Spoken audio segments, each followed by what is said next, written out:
Hello everyone, welcome to magnet brains. Myself Prateek Karn स्वागत करता हूं आपका अपने यूट्यूब चैनल मैग्नेट ब्रेन्स पर, जहां पर आपको मिलता है क्वालिटी कंटेंट, क्वालिटी एजुकेशन, वो भी बिल्कुल बाकायदा फ्री ऑफ कॉस्ट। केजी से लेकर के क्लास 12 तक का पूरा एजुकेशन सब आपको मिल जाएगा डिटेल्ड वीडियो फॉर्मेट में। और अगर आप हिंदी मीडियम के स्टूडेंट हैं तो बेटा बस एक काम करना है कि मैग्नेट ब्रेन्स हिंदी मीडियम को जाकर के सब्सक्राइब कर लीजिएगा, नोटिफिकेशन को ऑन कर लीजिएगा, ताकि हिंदी मीडियम के चैनल पे जब भी कभी कोई रिकॉर्डिंग आ जाए, लाइव आ जाए, जो कि इतनी ही कंसिस्टेंसी के साथ आती हैं जितना कि इंग्लिश मीडियम के चैनल पे आपको देखने को मिलता है, तो सबसे पहले नोटिफिकेशन जो है वो आप तक पहुंच जाए और आप कुछ भी मिस आउट ना करें। बस एक बात का आप खास ख्याल रखिएगा कि हिंदी मीडियम के चैनल पे क्लास 6 से क्लास 12 तक का पूरा कंटेंट अवेलेबल है। और कौन कौन से स्टेट बोर्ड्स हैं, तो एमपी बोर्ड है, बिहार बोर्ड है, यूपी बोर्ड है, राजस्थान बोर्ड है और दिल्ली बोर्ड है। और अगर आपको ई नोट्स या ई बुक्स चाहिए तो इसी वीडियो के डिस्क्रिप्शन में एक लिंक होगी, जाकर के उसको चेकआउट कर लीजिएगा, तो वहां से आप ई नोट्स और ई बुक्स भी अवेल कर सकते हैं। ठीक है, तो चलिए अब आते हैं class 11 physics chapter 4 laws of motion के इंट्रोडक्टरी लेक्चर के ऊपर। ठीक है, लॉज ऑफ मोशन। अब हम पढ़ने वाले हैं कि जो मोशन हो रहा है ना, वो जो मोशन हम लोग पढ़ चुके हैं 1D में, मोशन इन अ प्लेन, उन मोशंस को गवर्न करने के लॉज क्या थे। ठीक है, तो मोशन हम देख चुके हैं पहले, अब वो मोशन हुआ क्यों था और किन लॉज के तहत हुआ था, उन सब को हम पढ़ने वाले हैं। चलिए बिना समय लगाए आपको लेकर के आते हैं इसके इंट्रोडक्टरी लेक्चर के ऊपर। ठीक है भाई, सब चीजें आपके लिए मैंने स्लाइड पे लिख करके रखी हुई हैं। देखो बेटा, आरामदायक लेक्चर है, इंट्रोडक्टरी लेक्चर है, तो यहाँ पे कोई न्यूमेरिकल हम सॉल्व नहीं करने वाले हैं। यहाँ पे आपके दिमाग में एक बेसिक आइडिया पिच किया जाएगा कि हमें एग्जैक्टली क्या पढ़ना है और क्यों पढ़ना है। ठीक है, तो इंट्रोडक्टरी लेक्चर बहुत ही नॉर्मल सा लेक्चर होता है, कोई इसके अंदर बहुत हाईफाई न्यूमेरिकल सॉल्व नहीं करवाए जाते हैं, आपको बस बेसिक आइडिया दिया जाएगा। और हर एक चीज मैंने स्लाइड पे लिख करके रख दी है, तो मैं ये चाहूंगा कि आप ना जैसे मैं बताऊं तो आप उसको नोट करते हुए चलें, और जैसे ही लेक्चर खत्म हो इसको फिर एक सिंगल टाइम रिवाइज करना, काम खत्म हो जाएगा। ठीक है, आया समझ? ठीक है, अब जरा इसमें देखा जाए क्या क्या चीजों के बारे में बात की गई है। In this chapter, we shall investigate as to what causes and govern the motion of the bodies. Bodies का motion हम पहले भी देख चुके थे, वन डायमेंशन में भी, प्लेन में भी, शानदार शानदार न्यूमेरिकल सॉल्व किए थे, डिराइव किया था सारे फॉर्मूलों को। ये सारा कार्यक्रम हम लोग निपटा के आ चुके हैं इन अ स्ट्रेट लाइन और मोशन इन अ प्लेन के अंदर। लेकिन अब हम चेक करने वाले हैं, we have to investigate as to what causes. ठीक है, किसकी वजह से मोशन होता है, और जब मोशन होता है तो किन लॉज के तहत वो मोशन होता है, उनको हमको स्टडी करना है। ठीक है, इतना फंडा पूरा समझ में आ गया। Our common experience tells us that to move a football at rest, बहुत बेसिक भाई, क्लास 11 की फिजिक्स में ना यही खूबसूरती है कि सारे एग्जाम्पल इतने सटीक एग्जाम्पल होते हैं, डेली लाइफ वाले एग्जाम्पल होते हैं। क्लास 12 में क्या होता है कि you have to deal with electrons many times. ठीक है, तो इलेक्ट्रॉन से डील करना मतलब क्या है कि वो एक ऐसी चीज जिसको आपने देखा नहीं है, ठीक है, जिसको आप रोज तो देखते नहीं हो, तो वहां पे जो एग्जाम्पल्स होते हैं ना वो उतने डेली लाइफ पर बेस्ड ट्राई करते हैं कि बन जाए, लेकिन सारे एग्जाम्पल नहीं बनते डेली लाइफ पर बेस्ड। लेकिन यहाँ पर क्या है कि सारे एग्जांपल डेली लाइफ पर बेस होते हैं, मैकेनिक्स है ना भैया। तो our common experience tells us that to move a football at rest, अगर किसी फुटबॉल को मूव करवाना है जो फुटबॉल रेस्ट पे था, then someone must kick it, किसी को उस फुटबॉल पे किक लगाना पड़ेगा। ठीक है, similarly to throw a stone upwards, अगर हमें किसी स्टोन को अपवर्ड्स थ्रो करना है, to throw a stone upwards we have to give an upward push. ठीक है, हमें एक अपवर्ड पुश देना पड़ेगा। उसके बाद to stop a ball rolling down an inclined plane we have to apply some force against its direction of motion. ठीक है, अगर जैसे मान ले कि इंक्लाइंड प्लेन है, यहां देख ले, यहां देख ले, यहां देख ले, ये देख ले, मान ली कि अपने पास एक क्या है, एक ऐसा एक फिसल पट्टी यहां बना दिया अपन ने। ठीक है, और यहां पे मान ली एक बॉल है जो कि रोल डाउन कर रहा है, मान ली ये बॉल है जो कि ना ऐसे नीचे की तरफ रोल डाउन कर रहा है। तो जब ये बॉल नीचे की तरफ रोल डाउन कर रहा होगा तो भैया आप इसको अगर रोकना चाहते हो, इसका मोशन कहां हो रहा है बेटा, इसका मोशन हो रहा है नीचे की तरफ, तो अगर आप इसको रोकना चाहते हो तो आपको इसके ऊपर एक फोर्स लगाना पड़ेगा, ऐसे ऊपर की तरफ। आया समझ में? आया समझ में? इस बॉल का मोशन अगर नीचे की तरफ हो रहा है और अगर आप इस बॉल को मूव करने से रोकना चाहते हो तो आपको फोर्स लगाना पड़ेगा कहां बेटा, ऊपर की तरफ। फोर्स कहां लगाना पड़ेगा बेटा, ऊपर की तरफ। ठीक है, तो वही वाला फंडा यहां पे था। तो ये सब हम लोग ना अपने कॉमन एक्सपीरियंस से देख चुके हैं कि ऐसा ऐसा होता है। ठीक है, अब इसके पीछे का रीजन क्या है वो सब देखना स्टार्ट करेंगे। पहले एक काम करो बेटा, इस वाली स्लाइड का स्क्रीनशॉट ले लो। पहले इस वाली स्लाइड का स्क्रीनशॉट ले लो और जो चीजें यहाँ पे लिखी हुई हैं उसको नोट कर लो। हो गया हो गया हो गया। अगर आपके पास समय कम है तो फिर आप स्क्रीनशॉट ही लेंगे, लेकिन मेरा मानना ऐसा होता है कि छोटे मोटे लेक्चर्स है ना, तो इनमें स्क्रीनशॉट के भरोसे मत बैठा करो, इनमें नोट डाउन करते हुए चलोगे तो तुम्हारा फायदा होगा। ठीक है, चलें, ओके, डन, ओके। अब आता है कॉन्सेप्ट ऑफ फोर्स। ठीक है, हमने कॉमन एक्सपीरियंसेस से क्या क्या देख लिया वो सब चीजें आपके लिए मैंने यहाँ पे लिख करके रख दी है। ठीक है, ये सब हम लोग देख चुके थे अपने कॉमन एक्सपीरियंसेस से। ठीक है, लेकिन यहाँ पे अब आता है कॉन्सेप्ट क्या है उसके पीछे का।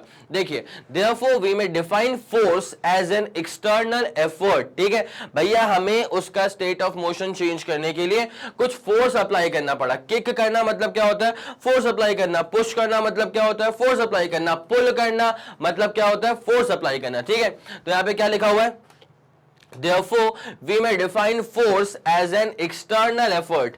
Therefore, we may define force as an external effort in the form of push or pull. ये क्लास 9th का बहुत famous definition. In the form of push or pull, which produces, ये बहुत इंपॉर्टेंट है, जो या तो बॉडी का जो स्टेट ऑफ मोशन है या तो वो चेंज कर दे या तो चेंज करने का ट्राई करे एटलीस्ट। ठीक है, तो we may define force as an external effort in the form of push और पुल विच प्रोड्यूसेस और ट्राइज टू प्रोड्यूस, जो या तो प्रोड्यूस कर देगा या ट्राई करेगा to produce motion in the body. आया समझ? कोई बॉडी अगर रेस्ट पर है, मान ले कोई बॉडी अगर रेस्ट पर है, तो अगर मैंने उस पर फोर्स अप्लाई कर दिया तो उस फोर्स की वजह से या तो मोशन हो ही जाएगा या तो कभी कभी ऐसा होता है कि मोशन नहीं भी हो पाता है, लेकिन आपने ट्राई तो करा उस चीज पे। ठीक है, तो force is defined as the external form of push और पुल विच प्रोड्यूसेस और tries to produce motion in a body at rest. दूसरा केस क्या है, या तो किसी मूव करती हुई बॉडी को रोक देगी या तो ट्राइज टू स्टॉप। ठीक है, अगर मैंने किसी मूव करती हुई बॉडी पे फोर्स अप्लाई करा है, ऑब्वियसली अगर मैं रोकने की बात कर रहा हूं तो फोर्स अप्लाई करना पड़ेगा इन द ऑपोजिट डायरेक्शन। ठीक है, मान लो अगर फुटबॉल नीचे की तरफ रोल कर रहा है, तो अगर मैं इस फुटबॉल को रोकना चाहता हूं तो फिर मुझे फोर्स अप्लाई करना पड़ेगा इन द अपवर्ड डायरेक्शन। ठीक है, या फुटबॉल वाला केस मत ले, एक मान ले कि एक वुडन ब्लॉक है, मान ले एक वुडन ब्लॉक है और वुडन ब्लॉक अगर नीचे की तरफ आ रहा है तो उसको अगर रोकना है तो फिर मुझे एक फोर्स अप्लाई करना पड़ेगा in the backward direction, in the direction just opposite to the motion of the body. ठीक है, बॉडी नीचे की तरफ आ रही थी तो मुझे फोर्स लगाना पड़ेगा उसके ऊपर की तरफ। It's as simple as that. ठीक है, तो यहाँ पे क्या हो रहा है, okay, force tries to stop या फिर स्टॉप्स द मूविंग बॉडी। तीसरा क्या है, चेंजेस और tries to change the direction, changes और tries to change the direction of motion of the body. ठीक है, तो अगर मैंने कभी किसी मूव होती हुई बॉडी पे फोर्स लगा दिया इन द ऑपोजिट डायरेक्शन तो या तो बॉडी रुक जाएगी, ठीक है, या तो मैंने शायद कम फोर्स अप्लाई करा हो तो फिर मैं बस ट्राई करता रह गया लेकिन बॉडी रुकी नहीं। ठीक है, कभी कभी क्या होता है, किसी रुकी हुई बॉडी पे अगर मैंने फोर्स अप्लाई कर दिया है तो अगर मेरा फोर्स सफिशिएंट होगा तो बॉडी मूव कर जाएगी। अगर मेरा फोर्स अंडर डिलीवर था तो फिर जो मैंने फोर्स अप्लाई करा है उसने बस ट्राई करा है लेकिन बॉडी रुकी नहीं है। ठीक है, कभी कभी क्या होता है, फोर्स को अप्लाई करके आप बॉडी का डायरेक्शन चेंज कर देते हो या फिर एटलीस्ट ट्राई तो करते ही हो डायरेक्शन चेंज करने का। तो ये वाला फंडा मेरे ख्याल से आपके दिमाग में क्लियर हो चुका होगा। जल्दी कॉन्सेप्ट ऑफ फोर्स का स्क्रीनशॉट ले लो, फिर अपन कहानी में आगे बढ़ते हैं। 3 2 1 रेडी गो। Super clear, super done. चलो भैया आगे बढ़े। उसके बाद अब एग्जांपल्स लेते हुए चलो। When we push a ball lying on the ground, it starts rolling. अगर कोई बॉल ग्राउंड पे रखा हुआ है, ठीक है, अगर हमने उस बॉल को पुश किया then the ball will start rolling. The force exerted has thus produced motion in the ball. Ball रखा हुआ था, हमने फोर्स अप्लाई करा और उस फोर्स की वजह से बॉल मोशन में आ गई। इसका मतलब क्या हो रहा है कि हमारे फोर्स ने मोशन प्रोड्यूस कर दिया। ठीक है, अगर when we push a ball lying on the ground, ball रुका हुआ था, ठीक है, and it starts rolling, therefore the force exerted has thus produced motion in the ball. However, अब एक नया scenario, If we push a heavy stone, it does not move. ये example यहाँ पे देके रखा हुआ है भाई साहब, इसने अपनी पूरी जान लगा दी है। ठीक है, इसका मुंह देख लो भाई, इसको देख के समझ में आ रहा है, इसने अपनी पूरी जान लगा दी पर पत्थरों से हिल नहीं रहा। तो यहाँ पे क्या लिखा हुआ है, However, if we push a heavy stone, force तो हमने अप्लाई करा है, ये हमने नहीं, इसने भैया, ये हिला रहा पत्थर। ठीक है, तो यहाँ पे क्या हो रहा है, इसने फोर्स तो अप्लाई करा है लेकिन इसके बावजूद क्या ये इसके अंदर कोई मोशन प्रोड्यूस करवा पा रहा है, हैज नॉट सक्सीडेड। ठीक है, आया समझ? तो क्या यहाँ पे फोर्स अप्लाई नहीं किया गया था? फोर्स तो अप्लाई किया गया था, लेकिन उस फोर्स से सक्सेस हासिल नहीं हुई। उस फोर्स को अप्लाई करने के बाद भी ये पत्थर जो है वो मूव नहीं करा। आगे आपको ये वाली बात समझ में? तो हर बार आप फोर्स अप्लाई करो तो फिर आप मोशन को चेंज कर ही दो, उसका स्टेट ऑफ मोशन चेंज कर ही दो, वो जरूरी नहीं है, लाजमी बात नहीं है, ठीक है। एक बॉल रखा हुआ था, मैंने उस पर फोर्स अप्लाई करा, उसमें जरूर मोशन प्रोड्यूस हो गया, तो वहां पे फोर्स है succeeded to change the motion of the body. लेकिन उतना ही फोर्स जब यहां पे अप्लाई करा या उससे बहुत ज्यादा फोर्स भी अगर यहां पे अप्लाई करा, तब भी ये बड़ा सा पत्थर मूव नहीं कर रहा है, इसका मतलब इस फोर्स से सक्सेस नहीं मिली है, ठीक है। आया समझ? तो ये वाला एग्जांपल 1 था, मेरे ख्याल से आपके दिमाग में क्लियर हो गया होगा। जल्दी इसका स्क्रीनशॉट लो बेटा। 3, 2, 1 रेडी गो। सुपर क्लियर, सुपर डन, ठीक है। This is example number 1 for you. आगे बढ़े, अगला आ जाओ। एग्जाम्पल नंबर 2 क्या है? A ball falling downwards can be caught easily by our hands, ठीक है। बॉल नीचे टपक रही है, भैया कैच आया, कैच आया, कैच आया, अपन ने फट से पकड़ लिया, कोई दिक्कत वाली बात नहीं आई, ठीक है। The motion of the ball has thus been destroyed. The motion has of the ball has thus been destroyed. तो अगर बॉल कोई नीचे की तरफ गिर रही है और मैंने अपने हाथों से उसको आराम से पकड़ लिया, तो मैंने उसका मोशन डिस्ट्रॉय कर दिया, मतलब मैंने उस बॉल का मोशन चेंज कर दिया। तो इस बॉल का मोशन चेंज करने के लिए मुझे कोई फोर्स तो लगाना पड़ा होगा, जरा सा फोर्स अप्लाई करा और मैंने बॉल का मोशन डिस्ट्रॉय कर दिया। तो अगर किसी फोर्स को लगाने के बाद बॉडी का स्टेट ऑफ मोशन चेंज हो जाता है, इसका मतलब फोर्स हो गया सक्सेस, ठीक है। फोर्स का काम ही क्या होता है? बॉडी का स्टेट ऑफ मोशन चेंज कर देना। लेकिन however a big piece of rock rolling down a hill, बहुत ही dangerous scenario, a big piece of rock rolling down a hill, ठीक है, can not be stopped even when we try our best to stop it. भाई अगर कोई पत्थर किसी बहुत बड़े पहाड़ से नीचे की तरफ रोल डाउन कर रहा है, तो मतलब तुम्हें यहाँ पे साक्षात मौत नजर आती है सामने से, ठीक है। तो उस पत्थर को क्या तुम एकदम सुपर हीरो बन करके उसको रोकने का ट्राई करोगे क्या? अरे भाई अपनी जगह बनाओ, साइड हो जाओ, देख लो कि कहीं तुम्हारी चटनी ना बन जाए उसके नीचे, ठीक है। तो ये इसका मसला होता है। ये वाली बात समझ में आ गई बेटा? तो हमेशा आप जो फोर्स अप्लाई करोगे, उस फोर्स की वजह से बॉडी का स्टेट ऑफ मोशन चेंज हो ही जाए, वो लाजमी नहीं है, वो जरूरी नहीं है, ठीक है। ये वाला फंडा समझ में आ गया? पक्का? Example number 2 is all clear for you, ठीक है, पक्का ना? चलें आगे बढ़े। एग्जाम्पल नंबर 2 अपने को चमक गया है। आ जाओ बेटा एग्जाम्पल नंबर 3 पे आ जाओ। When a piece of stone tied to one end of a circle of a string is whirled in a circle, घुमाए जा रहे हैं, घुमाए जा रहे हैं, घुमाए जा रहे हैं, कुछ इस तरह से।